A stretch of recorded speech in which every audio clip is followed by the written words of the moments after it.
Okay, so by now you guys have probably had it with the Cuphead videos, but there are so many reasons why this is such a huge deal for not only Nintendo and the Switch, but for us gamers as well. Cuphead was a long time critically acclaimed Xbox and PC exclusive title, and now that Microsoft and Nintendo seem to be teaming up, this could very well be the beginning of some incredible things. So without further ado, here is my review of Cuphead for the Nintendo Switch.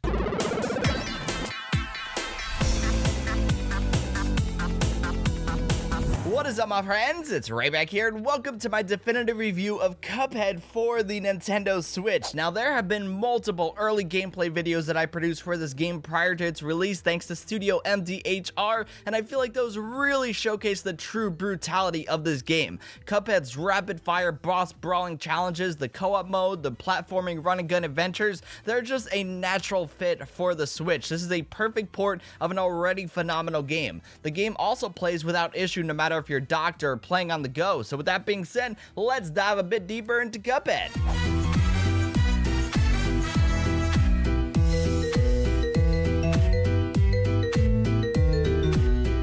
So the first thing you'll notice when you boot up the game are how beautiful the graphics are. Studio HDMR goes real old school with this one, using a 1930s cartoon style that's reminiscent of the old Disney shorts from back in the day, complete with the scratches, the noise, the jazz tunes, and weird characters to match. Playing Cuphead is literally like playing a cartoon. The animations are not only fluid, topping out at 60 frames per second, but they are truly gorgeous and just really make for a unique and functional style that works extremely well together.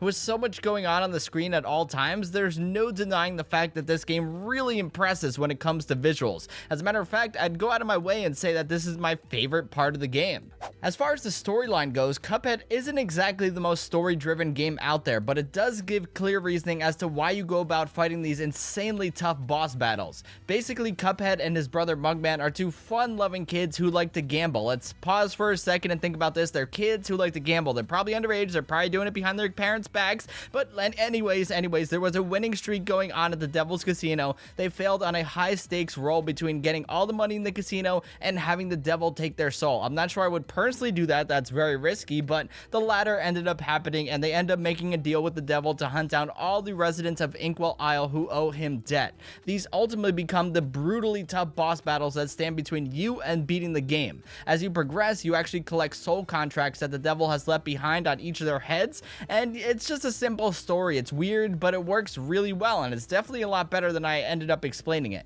So, gameplay. As you're seeing throughout the gameplay footage that I recorded throughout this video, if you're familiar with platform shooter games like Metroid or Mega Man, you know exactly what to expect here. Although I don't recommend it, you can actually play this game with just a Joy-Con, but it does get kind of cramped after a while, so if you have a Pro Controller or the grip for the Joy-Cons, definitely use those, especially if you're planning on binging this game for a long time. As you power up though and gain new abilities, it was nice to find out that the button scheme doesn't change at all. So if you power up to like a new blaster or something like that, it's not going to change. You can also find out your own play style. It's very helpful to lock one down, especially as you're fighting bosses and you get familiar with their movements and movesets. Having a play style will definitely strategically help you beat these bosses and beat these levels. Speaking of levels, also in the game are run and gun levels. These are essentially classic platform shooter levels where you blast enemies and try to make your way to the finish line. You would think that these would have mercy on us with the boss battles being so tough and all, but nope, these are just as tough and maybe even tougher.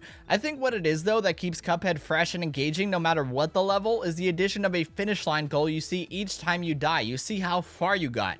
This makes you just want to keep on playing because it makes you think, ugh, I was almost there. I almost had it. I was so close. Literally all those thoughts and more are going to roll through your mind when you're playing this game. That's probably even being generous. Overall, Cuphead on the Nintendo Switch is a flawless port of an already perfect game, and it feels right at home here on the Switch. I only had the chance to play the Xbox One version a handful of times with a friend, and the experience here on the Switch is literally no different than the original, no matter if you play on the big screen or in handheld mode. For 20 bucks, this game is a steal, and I really want to see more DLC or even a sequel in the future. If you enjoy 2D shooters, platformers, or better yet, games that are incredibly challenging, Cuphead is sensational, and it's an absolute must play. Alrighty guys, that's about it for this video. Hope you guys enjoyed it and found it helpful. If you did, be sure to give it a thumbs up and hit that subscribe button because it always helps out the channel. Also, let me know in the comments box down below what you think of Cuphead. Have you played it on the Switch? Have you played it on the Xbox, on the PC, on the Mac, wherever it may be? I would love to know your thoughts down in the comments box down below. And until the next video, I'll catch you guys later. Get out there and go have some fun. Peace.